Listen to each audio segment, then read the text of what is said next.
Welcome to Season 2 of the Let's Talk podcast hosted by WellHouse Church, where we talk about what it's like to be a Christian Monday through Saturday, to be a person of faith in a culture against faith.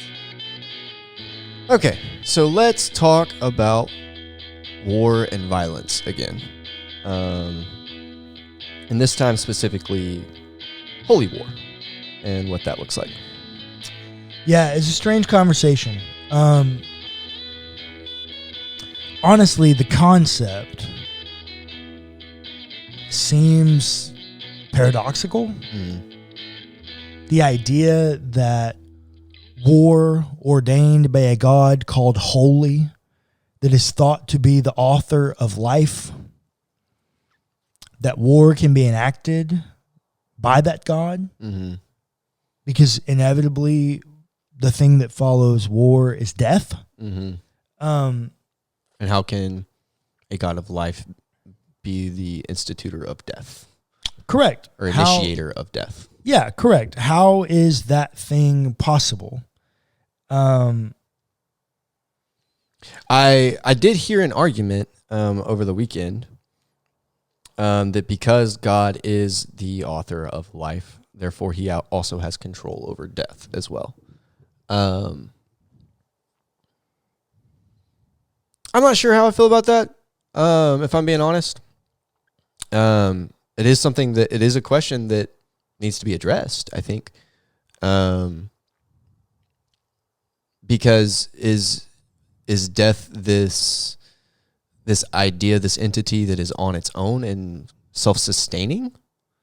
Yes. Okay. The fact that Paul personifies it, yes. It is its own cosmic force. Now, that's the beauty of the Jesus story, is that God has defeated death. Right. God does not control death. Right. God controls life. God offers life. And in offering life, found a way to defeat death. Right. Personified cosmic evil death. But no, I do not believe that God initiates death. Okay. I think death is its own cosmic force that happens in a fallen and broken world. But if God were the one to initiate and enact death, then why is it not something that happens in eternity? Right. No, it's because it's something that happened in God's vicinity, and God found a way to fix it and conquer it and defeat it, and we're just waiting on that to play out. That's how I read it anyways. Okay. It's not that now, as I always say, my way is not the only way, nor is it necessarily the right way. Right. The right thing can be a lot of things. There are a lot of ways to get to the right thing. The wrong thing is always the wrong thing. There's never a time where the wrong thing is the right thing. And I would argue that wrong thing that it always is experiences of death and things that create experiences of death. Absolutely, 100%. Experiences of death. So the idea of holy war in general is strange because war will inevitably lead to death. Right.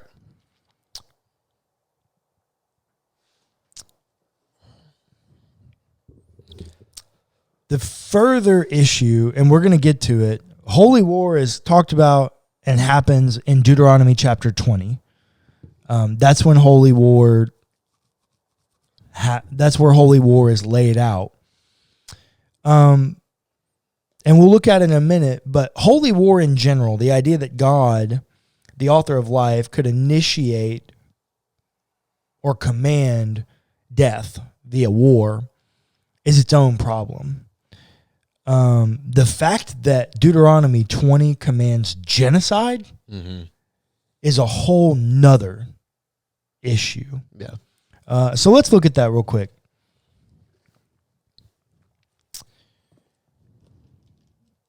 A very strange dictation here. This is what the text says.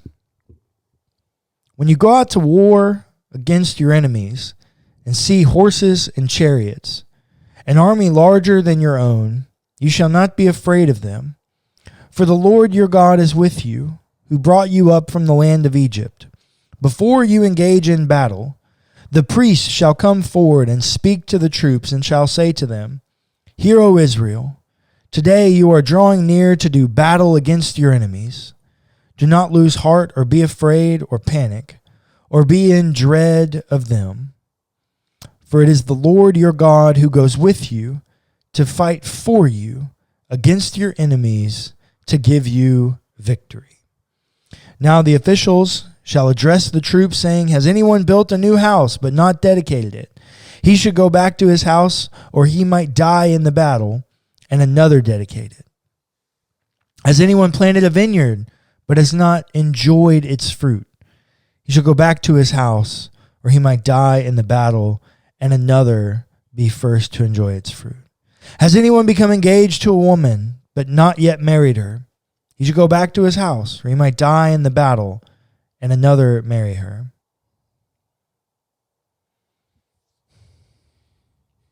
That right there screams to me that you understand how hurtful death is. Yeah, it is a suicide mission that you might be going on. And these are the things that you might miss out on. These are big life movements that you might miss, and someone else reap the benefit because you went to war. Right. And it's crazy to me that that's where it starts. Correct. I agree. Verse 8. The officials shall continue to address the troops, saying, Is anyone afraid or disheartened? He should go back to his house, or he might cause the heart of his comrades to melt like his own. When the officials have finished addressing the troops, then the commanders shall take charge of them. This is the most toxic thing I think I've ever read in the Bible. Do you see this last verse here? Verse 8, the one we just read. Is anyone afraid or disheartened?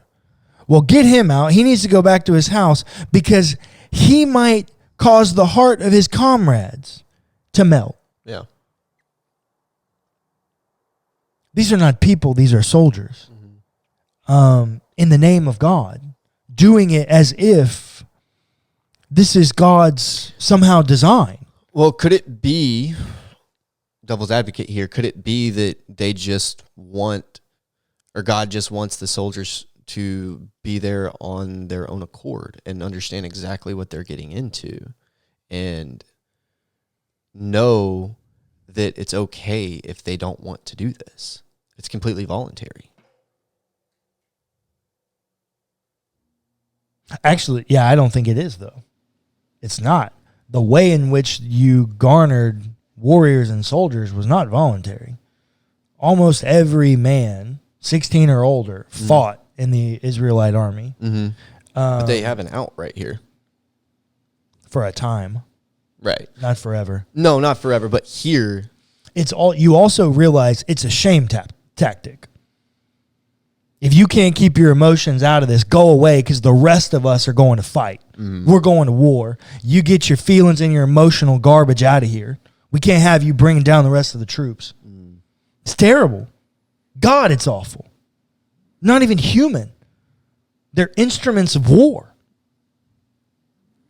Very terrible. Very terrible the way this is all laid out. And then verse 10. When you draw near to a town to fight against it, offer it terms of peace. God, at least there's that initial offering. If it accepts your terms of peace and surrenders to you, then all of the people in it shall serve you at forced labor. So make them slaves. Yeah, colonize them. Yeah. If they surrender to you, they become your slaves. Which, very weird. Israelites are coming out of slavery and now enslaving people. Correct. Yeah. Doesn't make a whole lot of sense. If it does not submit to you peacefully, but makes war against you, then you shall besiege it. And when the Lord your God gives it into your hand, you shall put all its males to the sword. You may, however, take as your booty, your property, your loot. Possession, Yeah. the women, the children, the livestock, and everything else in the town, all its spoil.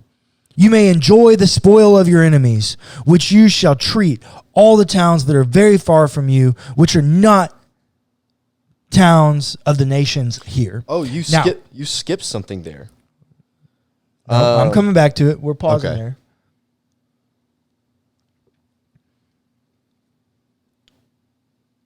These are clearly people of war and anger and violence.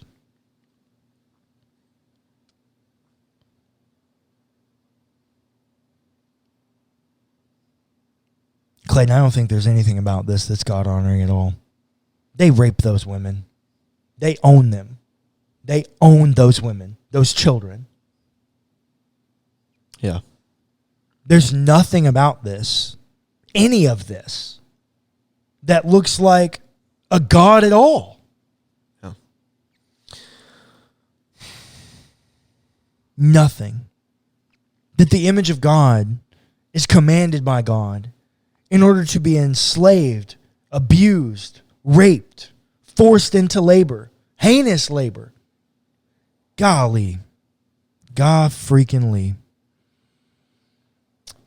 And we hadn't even got to the genocide yet. That's coming now. Yeah, well... Go ahead. You had something else I didn't hit. Yeah, and it says here, after all of the booty, the women, the children, the livestock, blah, blah, blah, blah, blah, take it all as its spoil, you may enjoy the spoil of your enemies, which the Lord God has given you. Yeah, which I don't understand, because if the whole problem is, because like the argument here by conservative scholars who want to make exception for this, their argument is, well, God gave it to them, and so God commanded it. And then what they say is it's because of their sin. It's because of the sins of these other nations that God wanted them conquered. But take all their stuff, keep their women who, oh, by the way, Ezra, Nehemiah, you don't want around because they influence the religion of the men, but you just told them they can sleep with them. Lord knows these women become handmaids and concubines. That's all they're good for. That's foreign women, that's all they're good for. So if the reason this is commanded is because of the sins and the need for punishment of these foreign cities and lands, whatever, I think that's a terrible argument. But if it is, why do they get to enjoy all the spoils? Why do they get to keep the women? Why do they get to sleep with them? Why do they get to enslave them? Why do they get to be a part of their society? Be a part of? Yeah. No, you're not a part of, you take. And no. But when you, I mean, think about... You create new society. Correct. Yeah. There's integration that happens here. Oh, yeah. You take over, use their things to build your own. Yeah. So it's not even like it's a complete new rebuild. No. It's like a restructure based on what's already there. Correct. And if that is apparently all tainted by their sin, then why do they get to keep it? I don't know. And that's why I think the whole argument doesn't make much sense to me. It doesn't. Now that's in not this specific land, when they command genocide, they're not allowed to take anything. Mm-hmm. This is what it says there. I'm not skipping over that. We'll continue that conversation, integrating it with this one. Verse 16, but as for the towns of these peoples that the Lord your God is giving you as an inheritance, you must not let anything that breathes remain alive. You shall annihilate them. The Hittites, the Amorites, the Canaanites, the Perizzites, the Hivites, the Jebusites, just as the Lord your God has commanded, so that they may not teach you to do all the abhorrent things that they do for their gods, and you thus sin against the Lord your God. If you besiege a town for a long time, making war against it in order to take it, you must not destroy its trees by wielding an axe against them. Although you may take food from them, you must not cut them down. Are trees in the field human beings, that they should come under siege from you? You may destroy only the trees that you know do not produce food. You may cut them down for use in building siege works against the town that makes war with you until it falls. So protecting creation in war. Protect the trees more than humanity. Protect trees over the life of a human. Yeah. That thing, which technically breathes. Mm-hmm. That tree breathes. Listeners, he's pointing at trees outside. Oh, yeah, sorry. Trees breathe.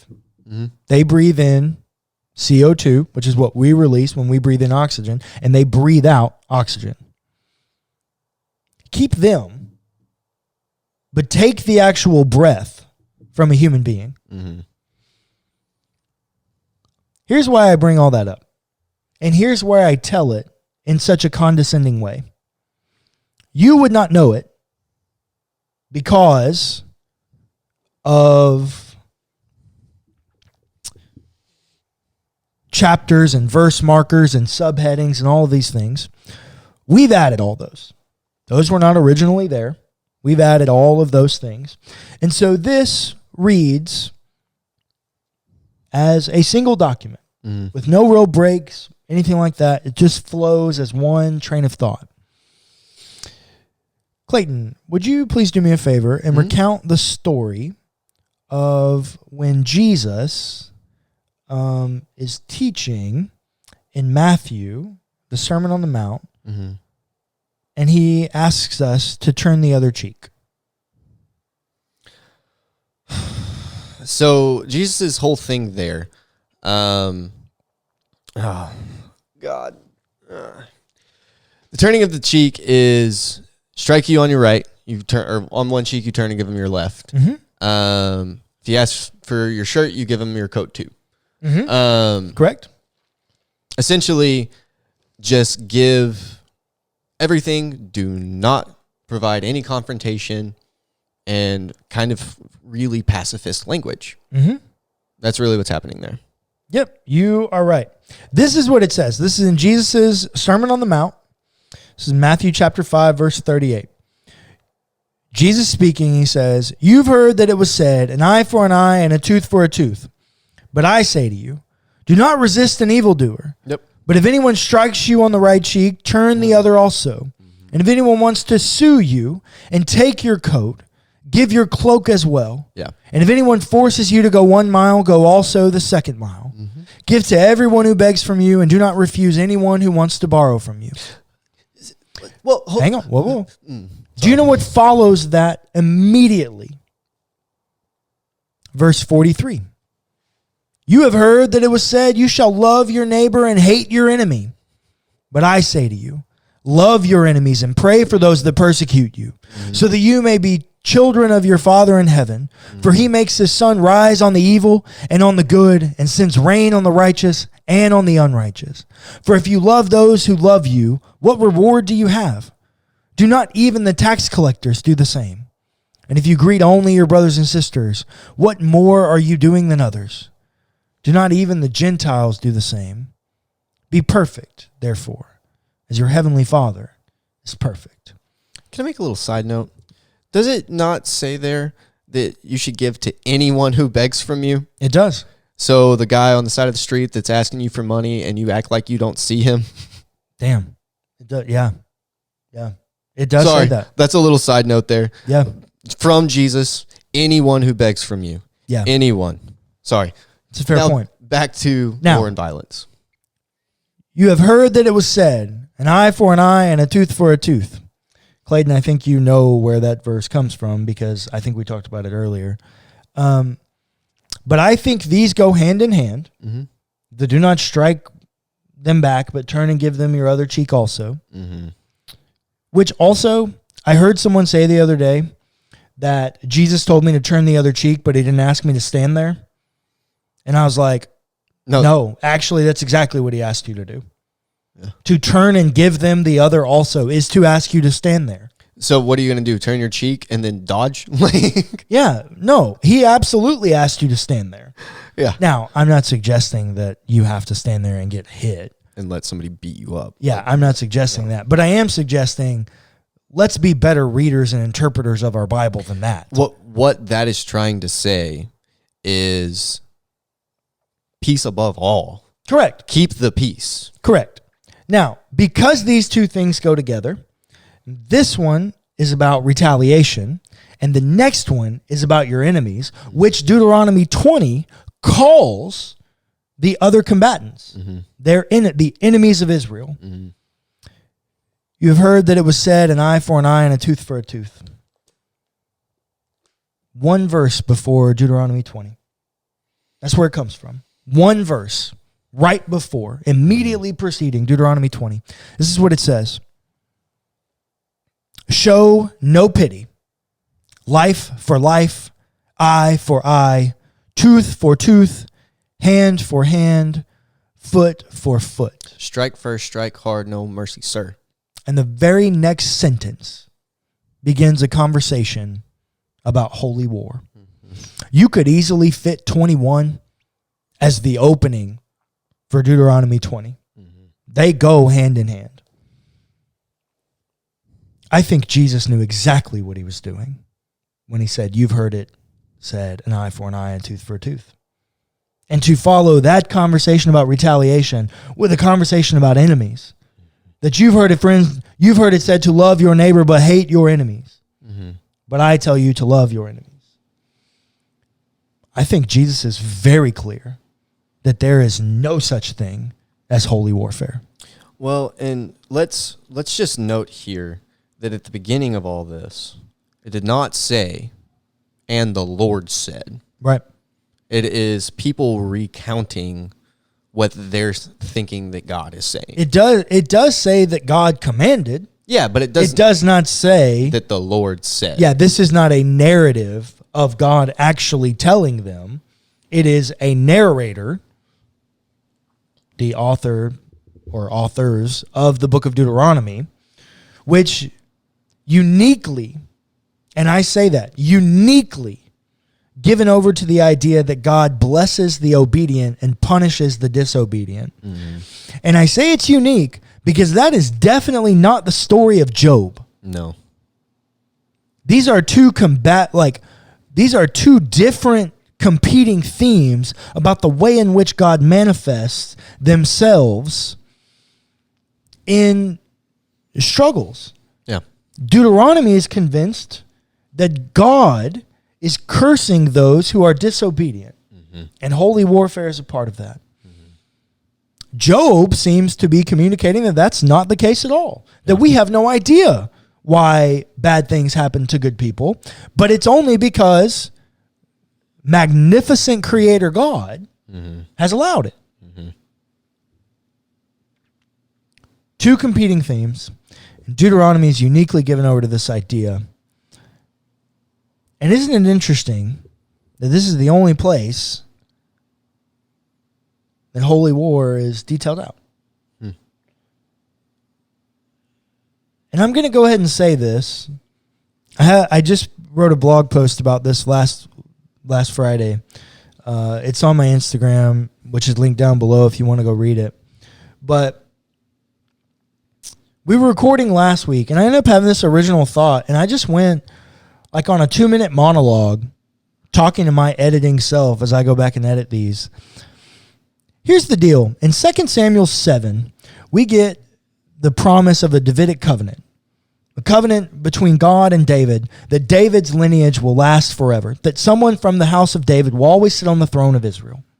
That finds its fulfillment in Jesus. Mm-hmm. That's why genealogies in the New Testament matter. That's why the book of Ruth should really be called the birth of Obed. Mm-hmm. Because all it's really trying to tell you is that Jesus is birthed out of a foreigner. Mm-hmm.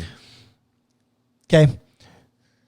When you put all of this together, you do this hard work, you put it all together, you can also skip over to 2 Chronicles.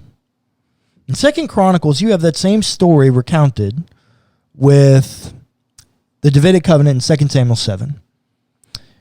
The conversation goes that David comes to God and says, God, I live in this magnificent temple. This is right after David conquers Jerusalem with his personal militia. Mm. He says, God, I live in this magnificent palace, and yet you live in a tent. I want to build for you a house. Mm-hmm. God's response is, hey, I appreciate that sentiment, David. But instead, how about I build you a house? I'll make you a house. Someone from your line will always sit on the throne of Israel because you have attempted to live faithfully to me. But I want Solomon to build the house because you have too much blood on your hands. Mm-hmm.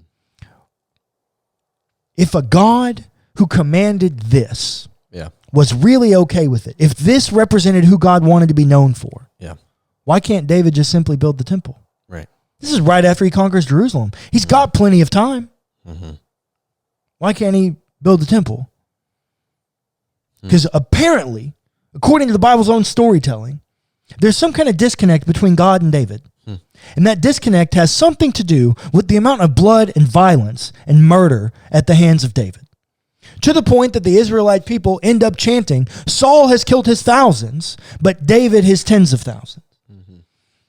Something about David's violence and warfare as a warrior was troubling to God. Yeah, it disqualified him to build God a house. Yeah. Because God didn't want to be known as an instrument of destruction, but of one of restoration and peace. That's the whole deal. He must, the Second Chronicles narrative continues, and God even says, I will make Solomon a man of peace. Mm-hmm. He will have peace with the neighboring nations. Mm. For whatever happened, I don't know if they heard God wrong and wrote it down wrong. I don't know if the Bible's wrong. I don't know what happened. But I know that the darn story that we're reading tells me that there's some kind of disconnect here to the point that David, the epitome of this conquering, he conquers Jerusalem with his own personal militia. You can't conquer Canaan without getting to the place that ends up being the house of God, the capital city. David is the epitome of the conquering. He's the conquering king. And yet, when he tries to go back and build the temple for God, the place that God will dwell and live,